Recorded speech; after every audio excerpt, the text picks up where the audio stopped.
Hello friends, வணக்கம் and welcome to my favourite recipes Tamil. இன்னைக்கு ரொம்ப டேஸ்டியான தேங்காய் பால் சாதம் எப்படி செய்யுதுன்னு பார்க்கலாம் வாங்க.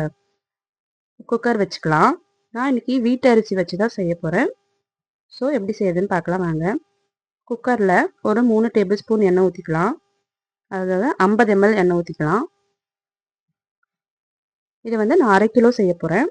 அதுக்கு தேவையான இன்க்ரீடியன்ட்ஸ் டிஸ்கிரிப்ஷன் பாக்ஸில் கொடுத்துருக்கேன், பார்த்துக்கோங்க. எண்ணெய் ஊற்றிட்டு அதில் சோம்பு, பிரிஞ்சி இலை, பட்டை, ஒரு கருப்பு ஏலக்காய் போட்டு தாளிச்சுக்கலாம்.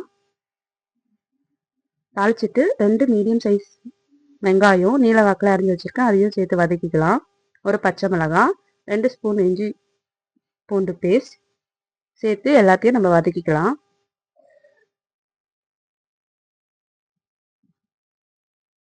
இது ஒரு 2 நிமிஷம் நல்லா வதங்கட்டும்.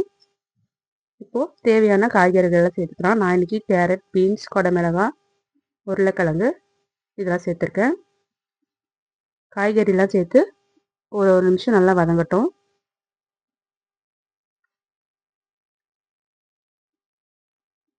அரை கிலோ அரிசிக்கு ஒரு 150 கிராம் காய்கறி சேர்த்துக்கோங்க.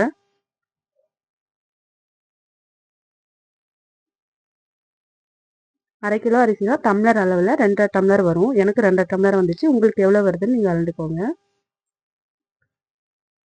இப்போது தேங்காய் பால் தனியாக எடுத்து வச்சுக்கலாம். அரை மூடி தேங்காய் தண்ணி ஊற்றி அரைச்சி வச்சுருக்கேன்.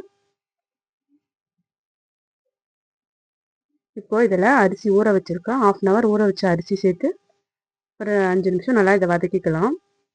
அப்போ தான் உதிரி உதிரியாக வரும். நம்ம இதேமாரி எண்ணெயில் காய்கறி கூட சேர்த்து வதக்கும் போது சாப்பாடு நல்லா டேஸ்ட்டாகவும் உதிரி உதிரியாகவும் வரும்.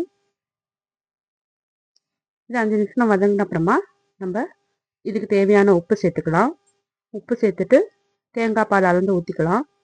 1 டம்ளர் அரிசிக்கு 2 டம்ளர் தண்ணி ஊற்றணும். ஸோ 2 டம்ளர் தேங்காய் பால். 1 டம்ளர் அரிசிக்கு 2 டம்ளர் தேங்காய் பால். அப்போது 2 டம்ளர் அரிசிக்கு 5 டம்ளர் தேங்காய் பால் ஊற்றிக்கோங்க.